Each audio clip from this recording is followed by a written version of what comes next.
인민군은 처음부터 적합하지 않은 전장에 적합하지 않은 부대가 들어간 거예요. 의미 없는 전쟁에서 죽어가고 있는 거죠. 김정은으로서는 어떤 신의 한 수라고 판단했을지 모르겠지만은 최고의 악수예요. 또 보내면 어떻게 되죠? 동일한 성과가 나죠. 안 보내면 북한군 전투력이 형편없네? 그럼 푸틴 입장에서 나 별로 도움받은 거 없는데? 김정은이 지금 딜레마죠. 진퇴양난에 지금 상황에 빠져있다고 봐야죠. 사실은 김정은은 트럼프 대통령보다 더 트럼프를 만나고 싶어한다. 북러 밀착 효과 없거든요. 북중 관계 해봐야 항상 힘들거든요. 그러니까 김일성 말기, 김정일, 김정은 모두 미국과의 관계 개선이 없이는 북한의 미래가 없다는 걸 알아요. 올해가 노동당 창건 80주년이거든요. 그런데 연초부터 지금 숙청의 칼날을 빼들었어요. 이 카드가 있기 때문에 러우 전쟁과 관련해서 그리고 이제 북한군이 투입이 되면서 참 여러 가지 썰들과 뭐 조작설들도 그 중에 하나이긴 했었는데 뭐 이야기가 많았습니다. 사실 뉴스를 우리가 팔로우업 할 수밖에 없는 상황에서 야 이거 신뢰할 만한 출처인가 싶기도 한 물음표들이 많은데 좀 이렇게 좀 여러 갈래 이야기들과 막 조작설이네, 뭐 북한군이 진짜 간 거 맞네, 마네 이런 여러 가지 해석들이 나오는 근본적인 이유 어디에 있다고 보십니까? 이제 전쟁이 예, 하이브리드 전쟁이라고 그러죠. 그러니까 여러 가지 이 정규전, 비정규전, 그 다음에 무력 충돌, 아니면 이제 심리전, 가짜뉴스 이런 게 혼재되어 있는 하이브리드전이 현대 전쟁의 특징이고요. 예, 물론 뭐 삼국지 봐도 거기도 연비는 있으니까 어디 뭐 오는 그렇긴 합니다. 아니죠. 그런데 이제 특징이 뭐냐면 현대 시대가 유튜브 시대라는 거죠. 그러니까 모든 개인들이 뉴스를 만들어낼 수 있고 유포할 수 있고, 그리고 모든 사람들이 유튜브 상에서 정보를 접근할 수 있으니까 예, 특정 편중된 정보라든지 조작된 정보들이 확산되는데 시간이 매우 빨라요. 그러니까 우크라이나 전쟁에서 우리 사실 우리 국내 정치 상황도 여기에 무관하지 않죠. 뭐 예, 그렇게 보면 우크라이나 전쟁에서 지금 북한군과 관련되는 얘기들의 압도적인 다수가 우크라이나에서 나오고 있거든요. 네, 우크라이나, 친우크라이나 뭐 텔레그램 계정이나 유튜브, 민간단체들, 아니면 우크라이나 정보당국, 군당국, 젤렌스키 대통령이 여기를 통해서 나오고 있거든요. 그러면 우크라이나 입장에서는 북한군 파병이 우크라이나에게 유리하도록 정보를 확산시키는 심리전을 상당히 광범위하게 전개하고 있거든요. 네, 그러니까 러시아는 반대죠. 반대로. 예를 들면 러시아는 현재까지 북한도 마찬가지고 북한군 파병 사실 공식적으로 인정을 안 하고 있어요. 그러니까 한쪽에서는 이 파병에 대한 과장 혹은 축소, 부정 이런 정보들이 막 섞여 있는 거죠. 예, 그러니까 많은 정보들의 진위 여부를 확인할 수가 없고, 다만 우크라이나, 미국, 대한민국 정부나 국정원 요 세 개가 공통 분모를 찾으면 거의 현실에 근접하다 이렇게 볼 수 있고요. 그러면 좀 정리를 해보면 지난해 10월 상순경 11,000에서 2,000명 규모의 북한군이 경보병 주축이 극동 지역으로 넘어갔고 쿠르스크 전선으로 이동을 해서, 우크라이나 전선은 두 개거든요. 예, 남쪽에 남부 회랑, 여기가 전쟁 면적의 99% 이상을 차지해요. 여기는 다 우크라이나 영토예요. 뺏긴 거죠. 그럼 쿠르스크는 러시아 영토거든요. 우크라이나가 점령한 요 지역으로 이동을 했다. 그리고 12월 상순부터 북한군이 전투에 본격 참전했다. 그리고 지금 2월 상순, 이제 중순 넘어가죠. 예. 이 상황에서 봤을 때 북한군, 파병 북한군의 최소 4분의 1에서 최대 50%까지 손실이 됐다. 요 정도가 이제 지금 동의할 수 있는 부분이고, 그리고 이제 얼마 전에 공개됐던 2명의 포로는 사실인 것 같다. 사실로 확인된다라는 것까지가 지금 이제 우리가 확인할 수 있는 겁니다. 나머지 정보는, 구체적인 정보는 매일매일 바뀌어요. 예를 들면 하나만 더 말씀을 드리면 북한군이 2주일 동안 전선에서 사라졌다 이런 보도가 나왔었거든요. 근데 그 2주일 동안도 계속 우크라이나는 정보를 생산했거든요. 예, 오늘 몇 명 죽였다, 몇 명 사살했다, 뭐 몇 명. 앞뒤가 안 맞거든요. 전선에 사라졌는데 어떻게 전투를 합니까? 그러니까 큰 틀로 보면은 지금까지 요약해드린 그런 흐름으로 가고 있고 세부적으로는 확인하기가 어렵다 이렇게 볼 수 있어요. 실례지만 그러면 위원님께서는 좀 신뢰성 있는 소식이랄지 팩트 체크는 좀 어떤 식으로 하시는 편이세요? 일단 우크라이나가 생산해낸 정보를 예. 그다음에 미국, 그다음 우리 정보당국 이 세 개를 교차 분석을 하고요. 아, 그다음에 이제 ISW라고 미국 전쟁연구소라고 하는 공신력 있는 기관이 있습니다. 예.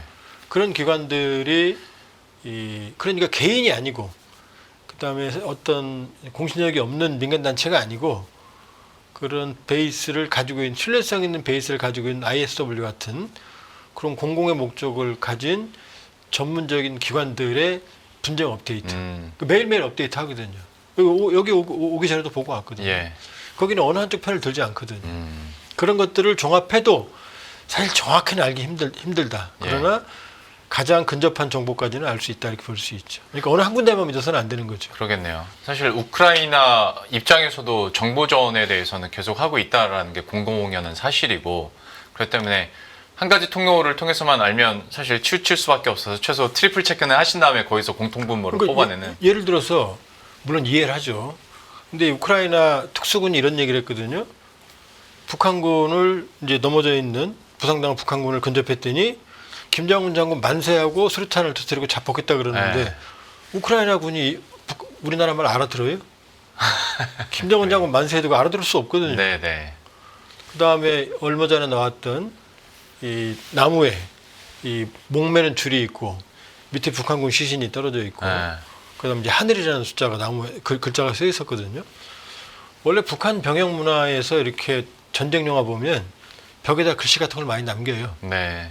이 구호 문헌이라고 그래서 항일 유격대들이 그걸 처음 시작했다라고 이렇게 북한이 말하거든요. 대부분 조작이죠. 우리는 그런 거 본 적 없잖아요. 구호 문헌. 나무 벗겨서 뭐 김일성 장군 만세 이런 문화가 있거든요. 근데 그 대부분 뭐 김일성 장군 만세, 조선민주주의인민공화국 만세, 김정은 만세 이렇지 하늘이라는 그런 추상적인 말을 쓰질 않거든요. 그리고 두 번째 그 올가미 목을 거는 올가미를 만들어놨는데 시신은 바닥에 있거든요. 만일에 정말로 목을 맸다면 그 시신이 자기가 죽은 시신이 내려와서 누워 있나요? 사진을 찍었다면 그 사진을 찍었겠죠. 그러니까 합리적인 의심이 가는 사진들이 매우 그런 정보들이 매우 많아요. 물론 근데 이해는 해야죠. 우크라이나 입장에서는 정보전, 전쟁이 이기기 위해서는 뭐든 다 해야 되니까. 그러겠죠. 네. 참 저희 입장에서는 그래서 그 부분이 항상 의심스럽기도 하고 이 뉴스가 맞나 싶어서 그래서 사실 시간을 따로 이렇게 마련을 해가지고 위원님 모시고 한번 얘기를 하는 거기도 한데 그럼 좋습니다. 최근에 나왔었던 뉴스들 하나하나 좀 짚어보도록 할 텐데 북한군이 쿠르스크 지역에 이제 복귀를 했고 여기서 또 대규모 공격이 재개가 됐다라는 소식들 들려오고 있는데 이 상황 좀 어떻게 읽고 계십니까? 복귀 후퇴가 아니고요. 제가 보기에는 11,000에서 2,000 네. 편의상 12,000명이라고 할게요. 12,000명의 최소 4분의 1 손실이어도 3,000명이 넘거든요. 네. 3,000명이네요. 3,000명. 그럼 병력 중에 4분의 1만 손실이 돼도 이 부대는 사단 편제에 작전을 못해요. 여기도 지금 방송국에 카메라가 몇 대 있지만 이 중에 한 대만 빠져도 제대로 그림이 안 나오잖아요. 그거 똑같은 거예요. 4분의 1만 손실이 돼도 사실상 괴멸적 타격을 입은 겁니다. 예. 근데 거기에 뭐 3분의 1 절반이다 그러면은 애시당초 12,000명 사단 규모의 작전이 안 되는 거예요. 그럼 후퇴한 게 아니고 그럼 작전이 안 되니까 병력을 빼서 축소 재편을 해야 돼요. 아니면 보충병을 받거나. 네. 그러니까 최근에 나왔던 철수설은 의도적인 철수, 뭐 트럼프 대통령이 철수하라고 그랬다. 뭐 이게 아니고 제가 보기엔 정상적인 작전이 불가능할 정도로 소모를 겪었으니 아마 축소 재편을 하거나 작전의 목표나 작전의 규모를 재조정하는 작업을 거쳤을 가능성이 높아요. 그러면서 이제 조정된 규모로 다시 작전을 재개했다. 이렇게 보는 게 좀 낫죠. 그럼에도 불구하고 지금 우크라이나 입장에서는 인민군, 북한군 이 대대적인 손실을 보고 있다. 이 얘기는 계속 하거든요. 예. 그러니까 우크라이나 말도 조금 바뀌어요.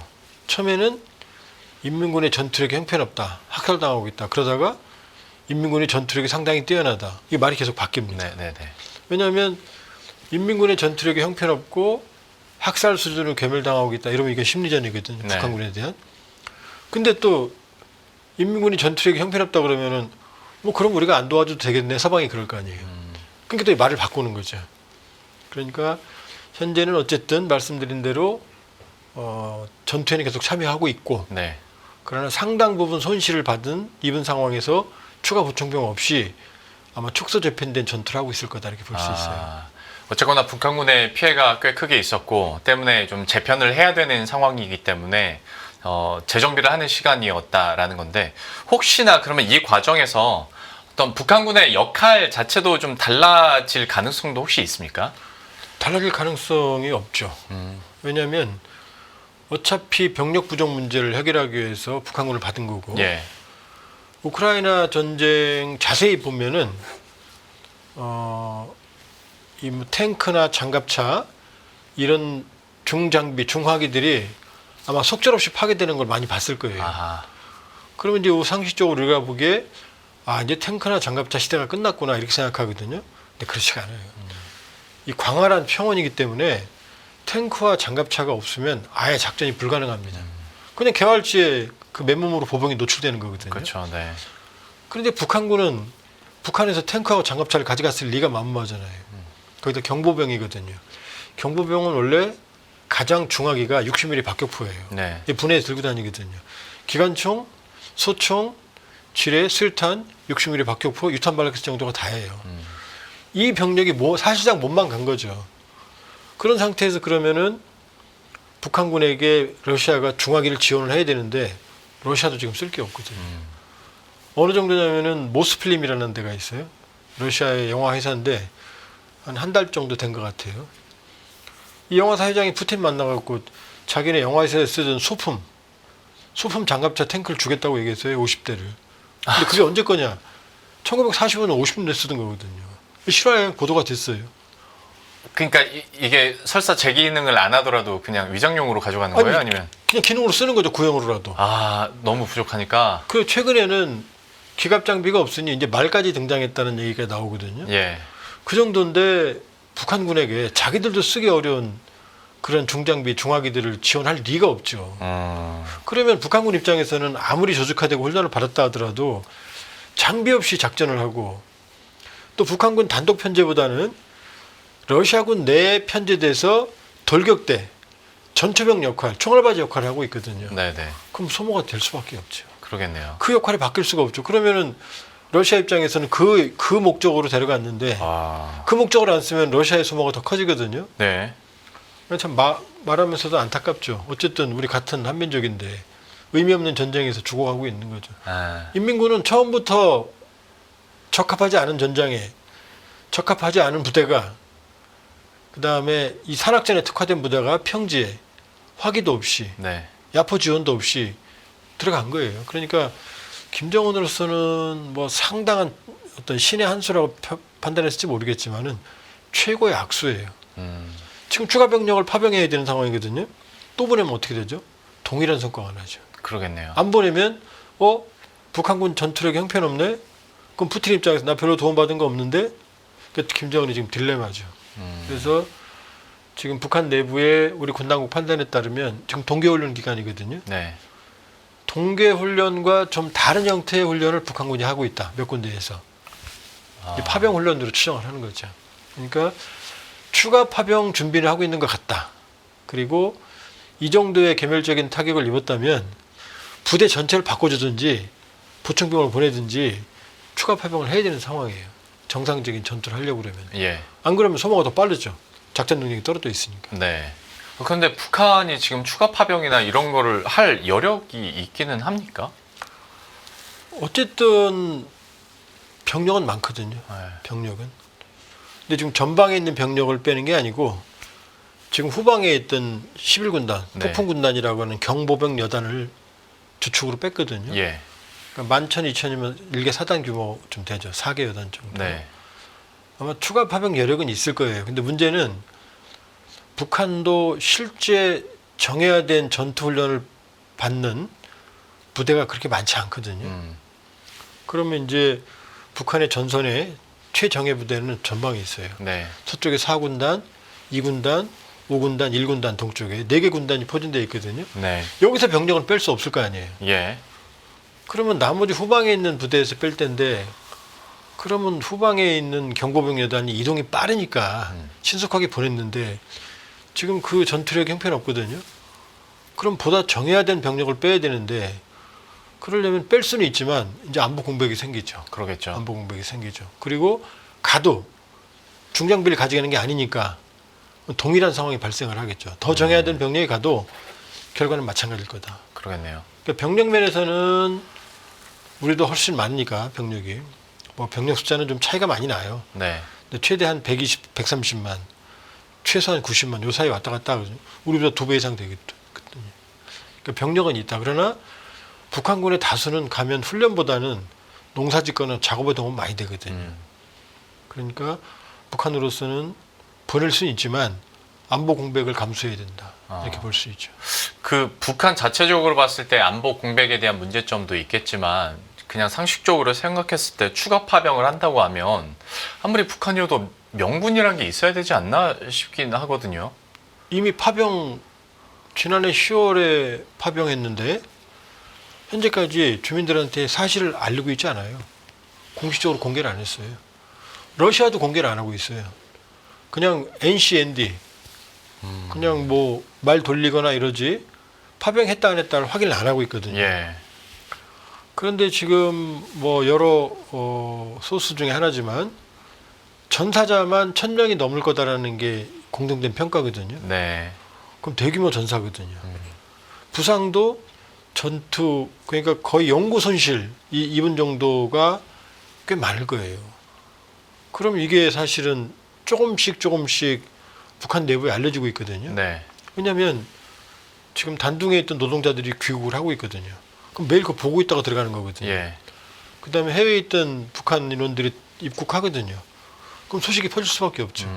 그다음에 여기 계신 탈북민들 소식 전하면서 연락하거든요. 그러니까 당국은 얘기를 안 했지만 이게 암암리에 소식이 퍼지고 있어요. 그러니까 조금씩 동요하죠. 그런데 지금 누가 전사자인지 통보가 안 됐으니까 누가 갔는지도 통보가 안 됐으니까 간 사람들도 어디로 가는지 모를 것 같고 부모도 몰라요 지금. 그러니까 아직은 설왕설래하는 단계다. 그러나 이게 알려지면 명분 없는 전쟁에 갔다는 게 알려지면 왜냐하면 그러게요. 북한 사람들에게 중국은 좋든 싫든 가까운 이웃인데 예. 러시아는 먼 나라예요. 네. 근데 거기에 사단 규모가 가서 전쟁에 파병을 해서 죽었다? 설득이 안 되죠. 근데 그 얘기를 지금까지 공개를 못 했거든요. 근데 공개할 타이밍을 놓쳤어요. 이미 대규모 전사가 발생했잖아요. 네. 근데 이 상황에서 또 추가 파병을 한다? 그걸 공개하기 쉽지가 않거든요. 그 딜레마죠 지금. 끝없는 이제 거짓말의 수렁에 빠지는 거죠. 아이고. 그러니까 말씀드렸다시피 처음에는 이 파병이 굉장히 충격적이었죠. 네. 러시아로부터 받을 것도 많고. 그러나 지금 상황에서 김정은으로서는 상당한 딜레마다. 상당한 딜레마다.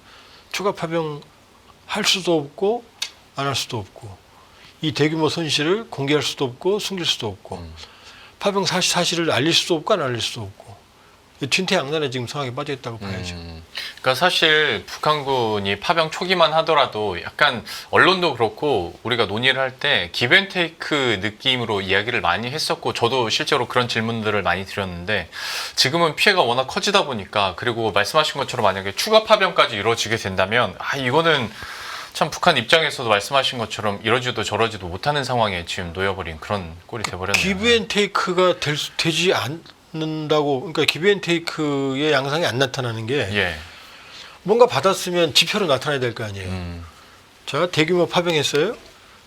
지난해 10월 기준으로 컨테이너 2만 개 분량 이상 무기가 갔거든요. 네. 그 뒤로 더 갔겠죠. 천문학적인 군수 지원이 갔단 말이에요. 병력 네. 포함해서. 뭔가 왔을 거 아닙니까? 그런데 원래 지난해 상반기 4월, 5월 기준으로 1달러당 북한 원화가 8,400원이었거든요. 네. 근데 지난주 말 기준으로 22,000원이에요. 22,000원. 22,000원이요. 거의 3배가 오른 거죠. 예. 그 다음에 지난해 연말 정도에는 지역에 따라서는 3만 원, 4만 원까지 간 데가 있어요. 만일에 러시아에서 뭐가 들어왔다면 그렇게 환율이 오를 리가 없죠. 그렇죠. 그렇죠. 예. 그 달러가 안 들어온다는 얘기예요. 왜냐? 러시아하고 북한은 이미 2014년에 루블화 결제에 합의를 했어요. 달러가 아니라. 그 다음에 지난해 6월 19일 날 푸틴이 새벽에 평양 갔거든요. 근데 6월 18일 날 푸틴이 노동신문에 기고문을 실어요. 거기에 뭐냐? 자기들만의 결제 체계를 구축하자 이런 제안이 들어있어요. 예. 그 루블화로 하겠다는 얘기죠. 근데 루블화 어디다 씁니까? 그러니까 파병 대가가 현물 아니면 루블화로 왔다는 얘기죠. 달러가 왔다면 그렇게 달러가 오를 리가 없잖아요. 그러게요. 자, 경제적인 효과 없어요. 미미해요. 그 다음에 그럼 군사기술, 첨단 군사기술을 줬을까? 그것도 제가 보기에는 갸우뚱해요. 왜냐? 어떻게 할 수 있느냐? 김정은이 2023년에 정찰위성 만리경 1호 성공하고 2023년 연말에 2024년에 세 차례의 정찰위성을 발사하라고 그랬거든요. 근데 작년 5월에 실패하고 한 번도 시도를 못했어요. 정찰위성은 로켓은 러시아가 미국과 어깨를 나란히 하거든요. 만일에 러시아가 정찰위성이나 로켓 기술을 줬다면 성공했겠죠. 실패하고 나서 단 한 차례도 시도조차도 못했다니까요. 그 얘기는 기대했던 기술 이전이 안 됐다는 걸 우리가 추론해 볼 수가 있는 거죠. 그러니까 뭔가를 주긴 주는데 아마 석유, 밀가루, 비료 이런 것들은 러시아가 풍족하거든요. 예. 이런 현물이거나 루블로 주는 것 같다. 그리고 첨단 기술, 뭐 ICBM 기술이나 핵 관련 기술은 러시아가 보통 그런 핵심 전략 기술은 그 누구도 안 줘요. 그렇긴 합니다. 예, 며느리도 안 주는 게 예. 그런 기술이거든요. 그러니까 러시아가 줄일 리가 없고 쉽지가 않고 또 하나 만일에 그런 기술을 주게 되면 그 기술이 어디다 쓰이죠? 미국을 향하는 거잖아요. 그럼 트럼프 대통령이 가만히 있겠어요? 그러니까 이건 안 주는 것 같다. 주기 어려운 것 같다. 그럼 종합해 보면 김정은 정권은 어마어마하게 줬는데 원했던 걸 다 못 받는 거죠. 지금 쉽게 말하면 수렁에 물린 거죠 지금. 네네. 러시아의 덫에 빠진 거죠. 그러니까 뭐 향후의 상황 전개를 봐야겠지만 제가 보기에 지금까지는 김정은은 남는 장사가 아니라 러우 전쟁의 수렁에 빠졌다. 현재까지 여러 가지 징후로 봤을 때 북한 내에 북러 밀착에 대한 온기는 안 느껴진다. 오히려 북러 밀착을 하니까 중국이 좀 괘씸죄로 지금 북한을 압박하거든요. 네. 왜냐하면 중국의 영향권에서 벗어나니까. 지난해 기준 원래 전성기 북중 교역에 비해서 지금 한 3분의 1 정도로 쪼그라들었거든요. 네. 그런 상태에서도 5%가 또 감소했어요. 지난해. 북러 밀착 때문에. 그럼 북중 관계 안 좋아? 북러 밀착의 효과는 미미해? 파병 인민군은 개멸적 타격을 입어? 공개도 못해? 얻는 거는 그렇게 많지가 않아? 그럼 현재까지는 남는 장사가 아닌 거죠. 그러면 지금 상황에서 봤을 때 김정은 위원장에게도 통치력에도 뭐 그럴 테고 그냥 국가 자체적으로 봤을 때도 꽤 손실이 클 텐데 지금 김정은 위원장의 스탠스나 속마음은 좀 어떨 거라고 이건 그냥 유추하는 상태일 건데 어떨 거라고 보십니까? 뭐 속마음을 알 수가 없죠. 점쟁이가. 예, 그럼요. 네. 근데 이제 2월 8일 날이 북한 건군절이거든요. 네. 인민군 창건 1948년 2월 8일. 4.25도 있는데 4.25는 이제 항일 유격 때 김일성이 1932년에 만들었던 날이고 그 2월 8일 날 건군절에 김정은이 국방성을 방문해서 연설했거든요. 거기에 이제 미국이 러시아를 우크라이나에서 패퇴시키려고 하는 건 실패할 거다. 그러면서 자기들은 항상 러시아와 함께 있을 거다. 러시아에 대한 지원을 계속할 거다. 이런 말을 해요. 네. 그러니까 어쨌든 그 얘기로 봐서는 북러 밀착을 계속할 거다. 라는 의사를 내비친 거죠. 그러나 결국 이 추가 파병 여부 이게 이제 김정은의 이제 다음 이제 그 단계의 전략인데 이게 과연 실행에 옮겨질지 두고 봐야죠. 준비를 하고 그러니까 여러 가지 나오는 말로는 이제 내부 첩보도 추가 파병 준비를 하고 있다라는 게 여기저기 나오고 있거든요. 근데 실제 이행을 할지 안 할지는 두고 봐야 되는 거고 또 하나는 지난해 같은 경우에 그래도 2023년에 비해서 북한 주민의 러시아 방문 무려 12배나 증가했어요. 그중에 8천여 명이 이 교육 목적으로 러시아에 입국했거든요. 예. 근데 저 가난한 북한이 유학생을 8천 명이나 보낼 여력이 있나요? 그거는 해외 노동자 파견이 지금 대북 제재에 걸려 있거든요. 네. 그 유학생 비자를 활용한 노동자 파견이에요. 아, 이제 국정원도 확인했고요.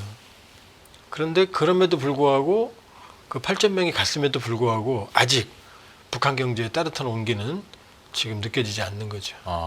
그러면 만약에 향후에 만약에 추가 파병을 하더라도 뭐 경제적 대가도 그렇고 사실 앞에서 얘기했었던 어떤 첨단 무기에 대한 기술 이전 그 가능성은 여전히 좀 낮다고 보시겠네요. 그렇다고 무시해서는 안 되죠. 왜냐하면 북한은 공군력은 거의 없다고 봐야 되거든요. 네. 너무 무시해서 그렇지만. 근데 북한의 주력이 미그 29거든요. 그게 한 40년 된 거예요. 근데 북한의 주력이 미그 29인데 이것도 부품이나 이런 것 때문에 대수도 부족하고 운영을 잘 못하거든요. 네. 근데 러시아는 미그 29는 이선으로 지금 후퇴해 있기 때문에 부품이나 기체가 남아 들어와요. 그러니까 이런 것들을 북한에게 주면 북한 공군력이 현대화되는 거죠. 눈에 안 띄거든요. 원래 있는 거니까. 네. 그 다음에 지금 우크라이나가 얘기하고 있는 것 중에 북한제 미사일의 성능, 정밀도가 최근에 눈에 띄게 좋아지고 있다. 이건 뭐냐? 실전 훈련도 있지만 러시아가 핵심 부분의 부품들이나 이런 것들을 제공해주면 이 개량이 되는 거거든요. 그러니까 첨단 ICBM 핵 이건 아니더라도 예. 북한 인민군 재래식 전력 현대화 이런 쪽에 도움을 주면 우리한테는 압박이 되는 거죠. 무시를 못하는 거죠. 사실 뭐 방공 시스템도 티는 안 나지만 기술은 발전할 수 있는 부분 아닙니까? 그럼요. 북한이 뭐 본인들 주장으로 우리 무인기가 평양에 침투했다. 김정은 집무실 위까지 갔다. 그것도 못 막는 방공 시스템이라고 그러면은 형편없거든요, 사실은. 그런데 러시아의 S-300, S-400 이런 것들은 최첨단 방공 시스템이거든요. 예. 이런 걸 일부 제공했다라는 일단 언론 보도도 있긴 있었어요. 그러니까 미국 비율을 방공 시스템은 방어 무기거든요. 예. 공격 무기는 아니거든요. 그러니까 이 레드라인을 넘지 않는 범위 내에서 한국의 안보를 위협할 수 있는 방안은 또 많죠. 그러니까 우리가 뭐 그렇다고 해서 방심할 수 있는 건 전혀 아니죠. 참 정보 접근성이 워낙 제한되다 보니까 여기에 대해서 뭐 딱 이거다라고 말할 수는 없지만 지금의 상황들을 유추해 봤을 때 그리고 여러 가지 팩트들을 한번 교집합을 만들어 봤을 때 앞으로도 어떤 군사적인 대가 기대를 아예 안 할 수는 없는 상황이고 경제적인 대가에 대해서도 한번 저희가 계속 한번 지켜는 보겠습니다. 근데 어쨌거나 물리적으로 피해를 본 건 사실이고 그리고 군에 대한 유출도 많은 상황이다 보니까 또 한편에서 나오는 게 김정은 위원장의 어떤 군사 전략이 바뀌지 않겠냐. 그러니까 지금까지는 어떤 군사적인 도발이 많이 있었다면 조금 더 외교적으로 어떻게 풀어보려는 움직임도 있지 않겠냐라는 전망들도 있거든요. 여기에 대해서 위원님은 좀 어떻게 보십니까? 사실 김정은 정권은 역설적으로 전쟁을 두려워합니다. 왜냐하면 현대 전쟁은 돈이 하거든요. 네. 핵만 있다고 해서 전쟁이 이기는 건 아니거든요. 러시아가 미국보다 핵탄두가 많거든요. 우크라이나 전쟁에 못 쓰잖아요. 핵은 가지고 있지만 억지력은 되지만 실제 전투는 재래식 전력들이 하는 거거든요. 예. 그럼 뭐 지금 북한 인민군들 중에 상당수 뭐 30% 설이 영양 결핍. 김정은 집권 초기에 이런 보도가 있었어요. 김정은이 부대를 방문했는데 갑자기 이제 정해진 동선이 아니라 갑자기 다른 방에 들어가요.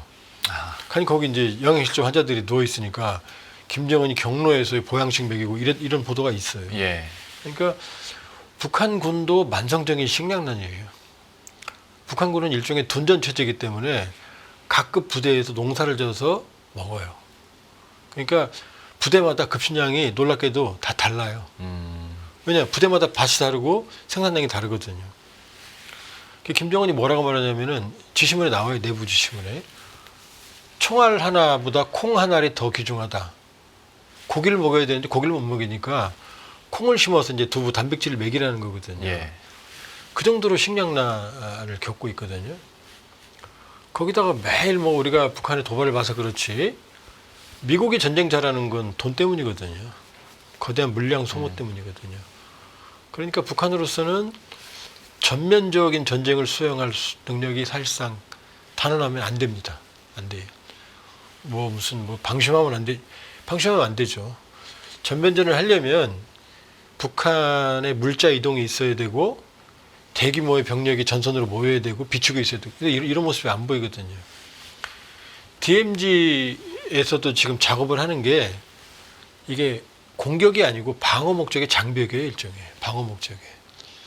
그러니까 사실은 김정은 입장에서는 이 물리적 충돌보다는 자기들만의 독재 체제, 완전히 남한과 우리의 대한민국과 분리돼서 자기들만의 세계에 살고 싶은 거죠. 예. 그게 본심이에요. 건드리지 말라는 거죠. 건드리면 핵 터뜨리겠다는 거죠. 애들이면. 그러니까 사실은 자세히 들여다보면 무력 도발을 많이 하는 것 같지만 자세히 들여다보면 원점이 확인되고 주체가 분명한 도발은 거의 안 합니다. 아하. 천안함, 그다음에 목함질에 연평도 포격, 그게 마지막이에요. 김정은 시기에는 그러고 보면은 집권한 이후에는 그런 식의 도발은 과거와는 양상을 달리해요. 그러니까 핵이나 이런 투발 수단을 이용한 억제, 무력 시위 이쪽에 네. 집중을 하거든요. 그렇게 보면 김정은으로서는 왜냐 천안함 폭침 같은 그런 비열한 방식의 어떤 그 기습 이외에 연평도 포격전이나 아니면 연평 해전 1, 2차 해전, 대청 해전 이럴 때 본인들이 기습을 했지만 타격은 훨씬 몇 배 입었거든요. 그러니까 직접 충돌은 본인들이 훨씬 불리하다는 걸 알거든요. 그러니까 무력 시위나 도발은 중단하지는 않을 거다. 그러나 향후에는 이제 이 본인들이 외교력이 없으니 네. 쉽게 말하면 사고 치고 그 사고를 쳐서 협박해서 이 대가를 얻어가는 이게 북한 방식이거든요. 예. 그러니까 무력 시위나 무력 도발은 계속 하겠죠. 그러나 원점이나 주체가 분명한 그런 도발보다는 회색지대 도발, 뭐 GPS 교란, 예. 뭐 쓰레기 풍선, 아니면은 뭐 전단 살포, 아니면은 주체 원점이 불분명한 그런 도발 이런 걸 많이 하겠죠. 이 가능성 남아 있어요. 그리고 28 건군절 이번에에서도 올해를 훈련의 해로 규정을 했어요. 그 훈련이 우리 공격하는 훈련이거든요. 그건 계속 하겠다는 거죠. 그건 남아 있습니다. 그러나 외교적인 해법 결국은 미국이죠. 예. 우리는 완전히 적대적인 이국 관계, 전쟁 관계로 전환했으니까 우리하고는 이제 그 어떤 대화도 당분간 안 할 거예요. 뭐 북미 관계가 완전히 극적으로 타결된다 그런 모르지만 그 이전까지는 우리는 아마 대화 상대로 취급도 안 할 거예요. 그럼 이제 외교의 문은 미국과 열어놓겠죠. 그걸 어디에서 우리가 알 수 있냐면 최선희 외무상. 최선희가 김정은의 최측근이거든요. 북한 외무상 중에서 저렇게까지 측근으로 근접한 사례가 없어요. 네. 예를 들면 노동당 중앙간부학교 현재 지도할 때 김정은이 최선희랑 벤치에 둘이 앉아서 둘이 담소해요. 그리고 최선희는 외무상에도 불구하고 이 뭐 빅3나 뭐 빅5 이런 어떤 권력 10위권 내 행사에 꼭 그 자리에 끼거든요. 전례가 없던 일이에요. 그런데 최선희가 누구냐? 북한 외무성에서 전형적인 미국 통이거든요. 영어를 굉장히 잘해요. 예. 그 얘기는 뭐냐? 하노이 회담에 실패했음에도 불구하고 최선희는 그 당시 부상이었거든요. 장관으로 승진했거든요. 최측근으로 근접했거든요. 그 얘기는 뭐겠어요? 미국과의 관계를 염두에 둔 게 최선희라고 볼 수 있죠. 최선희. 그리고 북러 밀착 말씀드렸지만 모두에 북러 밀착 효과 없거든요. 북중 관계 해봐야 항상 힘들거든요. 예전 관계 이 종속도가 올라가면 더 불안도 더 커지니까. 네. 그러니까 김일성 말기, 김정일, 김정은 모두 미국과의 관계 개선이 없이는 북한의 미래가 없다는 걸 알아요. 제재 해제되고 국제사회에 편입되고 해야 그러니까 외교의 문은 열어놨죠. 항상. 그 도발을 통한 외교 요거지 외교를 아예 버린 건 아니에요. 처음부터. 예. 예. 그러니까 하노이 시즌2를 기다리고 있을 거다. 여기 그걸 아니까 트럼프 대통령이 이제 자꾸 낚시밥을 던지잖아요. 그렇죠. 예. 너 뉴클리어 파워야, 스마트 카이야, 괜찮은 놈이야. 그다음에 김정은과 사이좋게 지내는 거 모두한테 좋아. 김정은과 연락할 거야? 만날 거야? 계속 신호를 보내거든요. 네. 그런데 이제 김정은 입장에서는 하노이에서 한번 당해봤으니까, 실패해봤으니까 이제 그런 달콤한 말로는 안 나가겠죠. 이제 확실한 이제 이 보장이 있으면 나올 텐데, 이제 트럼프 대통령이 계속 시그널은 보내지만 확실한 건 아직 안 보내고 있거든요. 네. 그러니까 이번은 트럼프 일과는 좀 다를 거다. 좀 더 확실해야 나올 거다 이렇게 볼 수 있죠. 얘기 나온 김에 그러면 어느 정도 조건만 충족을 해준다면 트럼프 대통령과 김정은 위원장은 충분히 이번 그 임기 내에서 만날 수 있다고 보십니까? 어느 정도 조건만 충족되면 아마 버선발로 뛰어나올 거래요. 누가요? 어떻게 김정은이요. 김정은이. 어떻게 하느냐. 2019년 6월에 예. 트럼프 대통령이 동경에서 일본에서 트윗을 보내잖아요. 김정은에게 만나자. 네. 다음날 만났잖아요. 판문점에서. 예. 실실 웃으며 달려나왔잖아요. 그러니까 아무것도 못 받고 그냥 가버렸잖아요. 그러니까 사실은 김정은은 트럼프 대통령보다 더 트럼프를 만나고 싶어한다. 김정은이. 왜냐? 트럼프 대통령은 시간이 많거든요. 근데 김정은은 시간이 없잖아요. 지금 경제 엉망이야. 그러니까 모든 지표가 최악이에요. 지금 북한 내부 경제 예. 지표가. 그럼 아무것도 지금 좋은 게 없잖아요. 근데 올해가 노동당 창건 80주년이거든요. 예. 올해가. 그런데 연초부터 지금 숙청의 칼날을 빼들었어요. 이제 북한의 김정은이 지난해 역점을 둔 것 중에 하나가 지방발전 정책이에요. 예. 지방발전 20승 곱하기 10 정책이라고 그래서 지방 20개 시군에 매년 20개 군에 현대적인 생필품 공장을 건설한다. 그럼 1년에 20개 아니에요? 승 10, 10년 동안. 그럼 200개. 북한이 200개 시군이거든요. 그 정도로 지방은 세계적으로 낙후되어 있다. 본인이 한 얘기예요. 세계적으로 낙후되어 있대요. 그 정도로 지방이 실제로 낙후되어 있어요. 네. 그 북한 지방 가봤는데 일제시대, 그러니까 말 안 해주면 일제시대하고 조선시대 이제 구분이 안 가요. 그 정도입니다. 과장 전혀 안 한 거예요. 네. 그러니까 지방발전 20승식 정책에서 현대적인 공장 만들고 뭐 김정은 참석하고 준공식 했거든요. 근데 1월 29일 날이 설날 아니에요. 그날 노동신문에 난 건데 이틀 전에 사건을 보도했어요. 김정은이 참석한 상황에서 심각한 노동당 비서국 확대를 개최했고 김정은이 거기 승진하면서 연설하고 있거든요. 그럼 뭐냐? 바로 얼마 전에 1월 21일 날, 27일 날 각각 지방공업공장 준공식을 한 온천군과 우시군의 특대 범죄 사건을 처리하기 위해서 모인 거예요.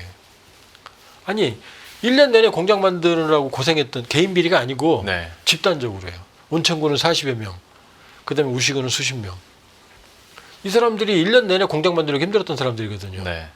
근데 온천군은 그 특대 사건 죄명이 뭐냐? 집단 음주 불량 행위를 했다는 거예요. 이거 우리 전문용어로 회식이에요. 회의 끝나고 회식했다고 이게 특대 범죄 사건이래요. 그다음에 우시군은 이 농업 감찰원들이 농민들의 재산을 난폭하게 침해했대요. 개인 비리가 아니에요. 이게 무슨 얘기냐? 원래 농업 감찰원들이 이 중앙에서 명령이 떨어지면 자제는 안 와요. 네. 야 만들어 그러면 그냥 알아서 만들어야 돼요. 예. 그럼 농민들 노력 동원에 세액 부담 걷어, 벽돌 걷어 이 걷는 거 이거 이행을 했다는 거거든요. 네, 네. 원래 하던 거예요. 이 얘기는 뭐예요? 양쪽에서 그렇게 정말로 빵빠레 올리면서 지방공업공장을 완공을 했는데 주민들이 불만이 터져 나오는 거죠 이제. 이게 뭐야? 그러니까 집단적으로 수십 명을 이제 특대 범죄 사건으로 거의 죽이겠다는 식의 표현이 여러 번 나왔어요.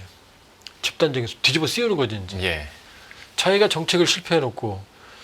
왜냐하면 지방공업공장의 특징이 뭐냐면 공장을 만들면 원료를 지방에서 자체적으로 해결하라. 그 다음에 지방의 특색에 맞는 물품을 생산하라거든요. 네. 근데 제가 자세히 보니까 모든 공장에 옷 공장이 있어요. 네. 옷 공장이 지방의 특색이에요. 옷 원료는 어디서 와요? 중앙에서 와야 될 거 아니에요? 폴리에스터 같은 거. 그 다음에 플라스틱 그릇을 만드는 공장이 다 있거든요. 플라스틱 원료가 지방에서 어떻게 확보가 됩니까? 안 되는 거죠. 그러니까 실패한 거죠. 실패한 거죠. 그러니까 이걸 뒤집어 씌우는 거죠. 하나만 더 말씀드리면 더 심각한 게 뭐냐. 그런 상황에서 숙청을 지시하고 김정은이 사고를 또 칩니다. 2월 8일 날, 2월 8일이 아니라 요거는 이제 최근에 강동군이라는 데 가서 거기도 지방공업 하는 데거든요. 네. 올해 강동군을 포함해서 3군데의 지방의 현대적인 병원을 지어라. 예. 시범으로. 그리고 내년부터는 20개 시군의 현대적인 병원을 지어라 그럽니다. 왜냐? 이 보건 분야가 더 낙후돼 있기 때문에. 그러니까 지방에 공장 만드는 걸 말고 병원 또 지라는 거예요. 네. 근데 이게 워낙 황당한 얘기냐. 김정은이 2020년 코로나 시기에 3월에 연설합니다. 수도에조차 현대식 병원이 없어서 가슴이 아프다. 그럼 3월에 평양종합병원 공장을 시공을 해서 그때 당창건 기념일 10월 10일까지 완공을 지시하거든요. 네. 아직까지 완공을 못했어요. 아. 근데 지방에 또 병원을 또 지라는 거예요. 올해 3개, 내년에 20개. 그러니까 하는 것마다 정책적 혼선이에요. 즉흥적이고 낭비고. 만들어봤자 안에 병원 시설이 없거든요. 최악의 위기죠. 그러니까 김정은은 점점점 수렁으로 빠져가거든요. 예. 그러면 사실은 김정은 입장에서는 지금 사면 초과거든요. 그러면 사실은 어디를 보나 솟아날 구멍은 미국밖에 없거든요. 미국밖에. 예. 트럼프 대통령과는 한번 가봤으니까. 근데 문제는 뭐냐? 이게 그 이솝우화인가요? 이게 나오죠. 이렇게 주둥이 긴 황새가 예. 그 물고기를 이렇게 목이 긴 병에 물고기를 잡아서 물고기를 놓으면은 이 부리가 빠져나올 수 빠지는데 있는데. 물고기를 물고는 못 빠지잖아요. 네. 지금 그런 거죠. 핵무기를 줬어요. 이걸 핵무기를 놔야 손을 뺄 수 있거든요. 네. 근데 핵무기를 놓을 수가 없거든요. 지금 그 딜레마에 빠진 거죠. 아. 이게 자신의 유일한 무기라고 생각을 하니까 이제 그러니까- 그럴 수밖에 없는 건데. 그러니까 머리가 나쁜 거예요. 왜냐하면 황금알을 낳는 거위에 배를 갈랐다. 그냥 김정일은 알았어요. 제가 보기엔 핵무기를 가지면 협상이 더 어려워진다는 걸 놔야 되니까. 아. 근데 그러니까 김정일 때는 북한이 핵실험을 6번 했거든요. 근데 2006년, 9년이 1차, 2차예요. 6년, 9년 2번 했어요. 김정일이 2011년 12월 17일 날 죽었으니까.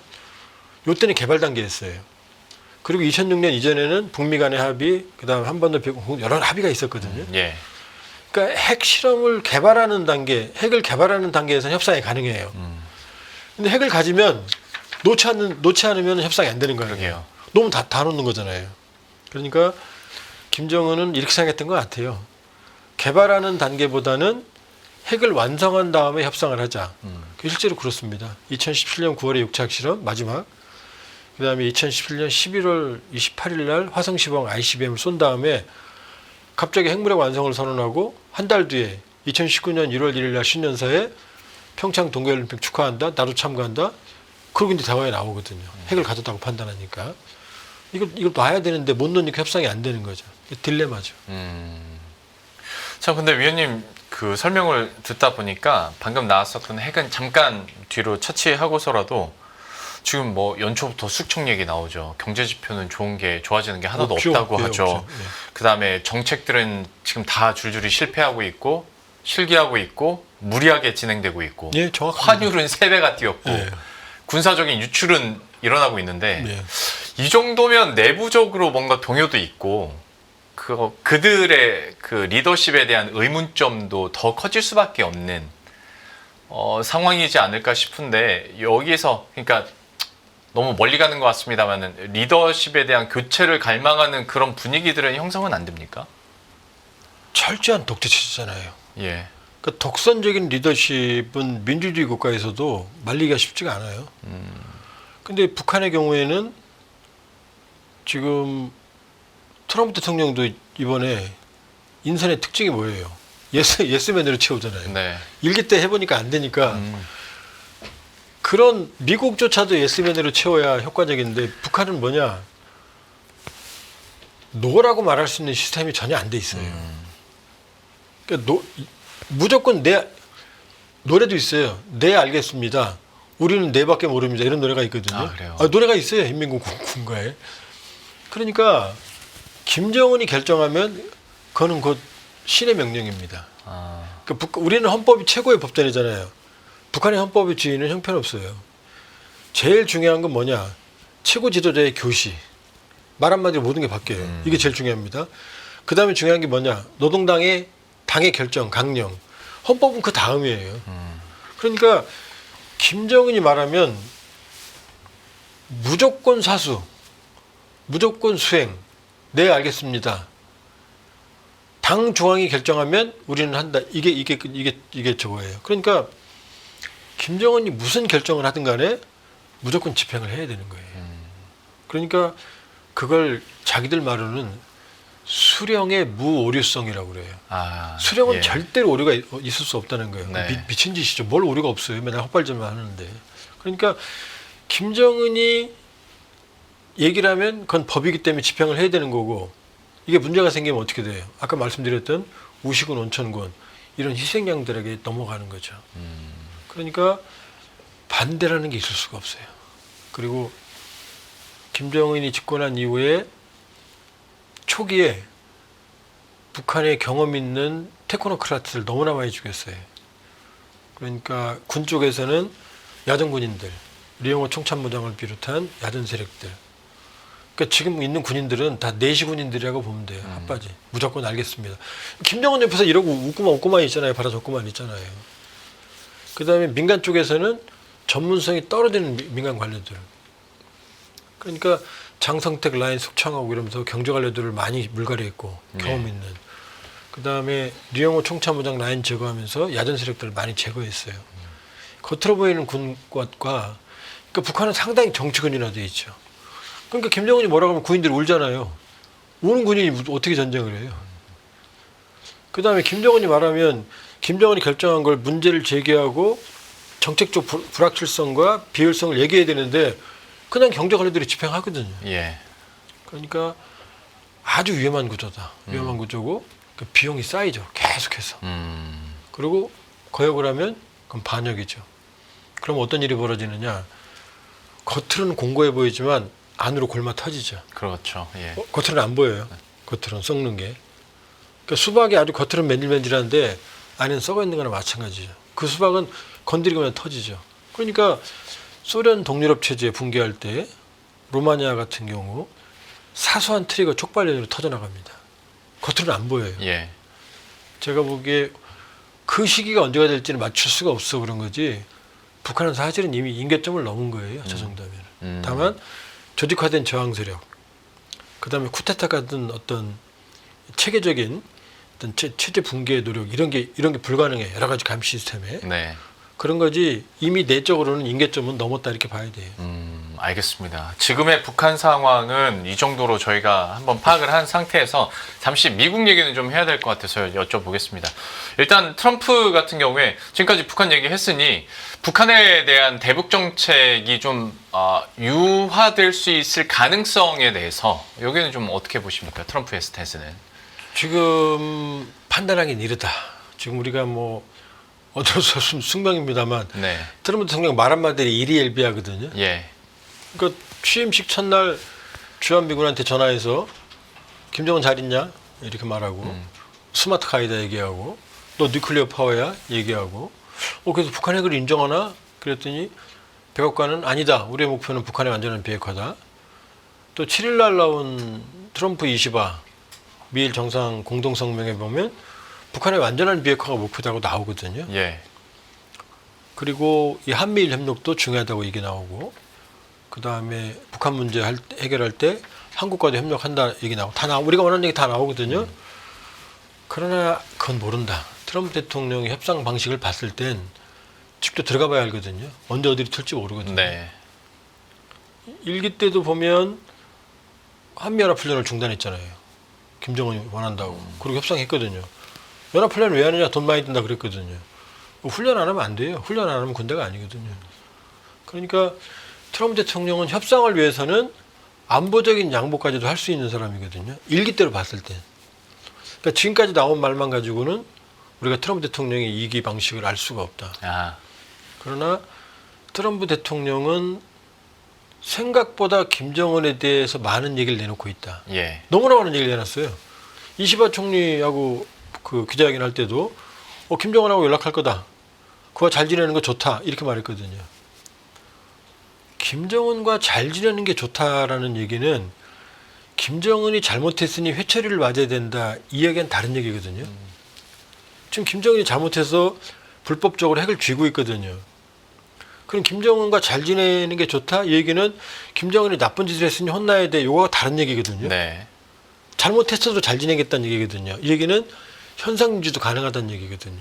그러니까 지금 우리 앞에는 세 가지 가능성이 있다. CVID, 북한의 완전하고 검증 가능하고 불가역적인 비핵화. 이거 완전한 비핵화죠. 네. 우리가 원하는 겁니다. 이걸 소위 빅딜이라고 그래요. 그다음에 스몰딜. 북한의 완전한 비핵화가 어려우니 이 상태에서 북한의 핵 개발을 막고 동결, 부분적으로라도 축소하자. 이게 이제 핵 군축이거든요. 이거 스몰딜이에요. 이 두 번째 가능성.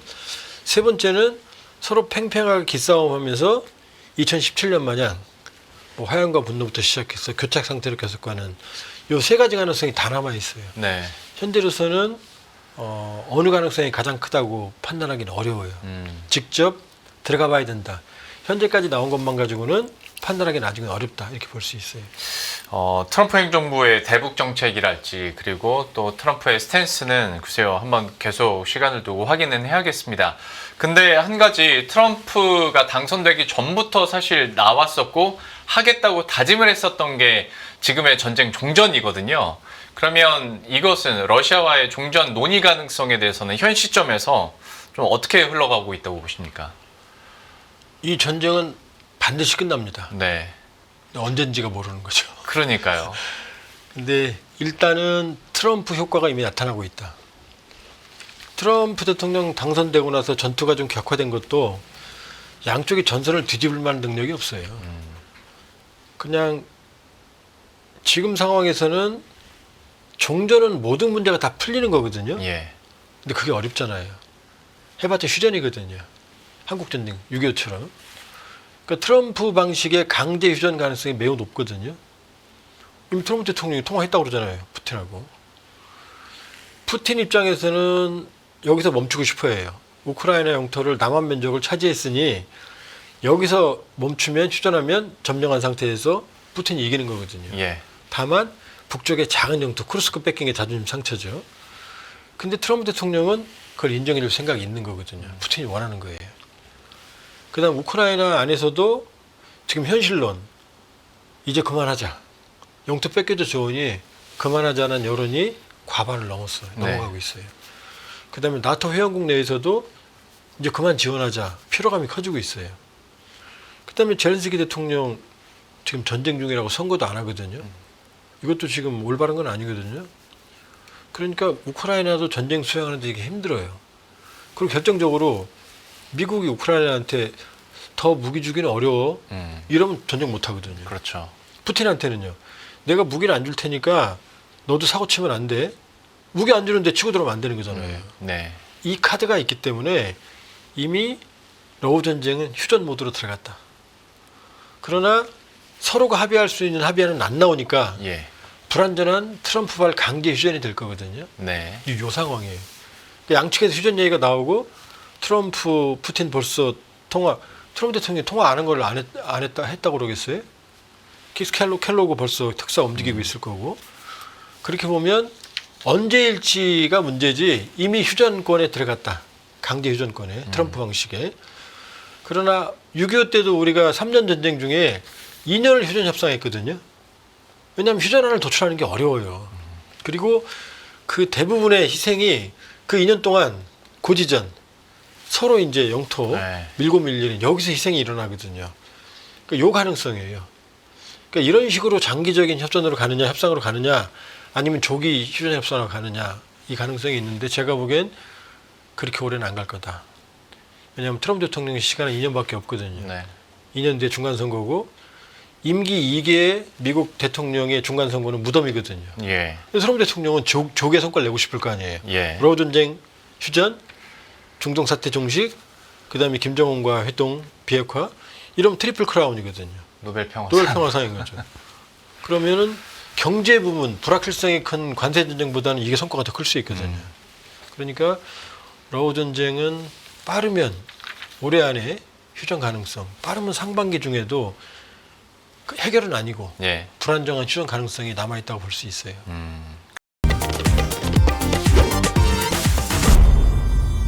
안녕하세요. 이승입니다. 더 많은 영상을 보고 싶으신 분들은 화면 오른쪽에 있는 구독 버튼을 눌러주시기 바랍니다. 그리고 영상을 보시면서 좋아요는 필수인 거 아시죠? 항상 인포맥스 라이브를 사랑해 주셔서 감사합니다.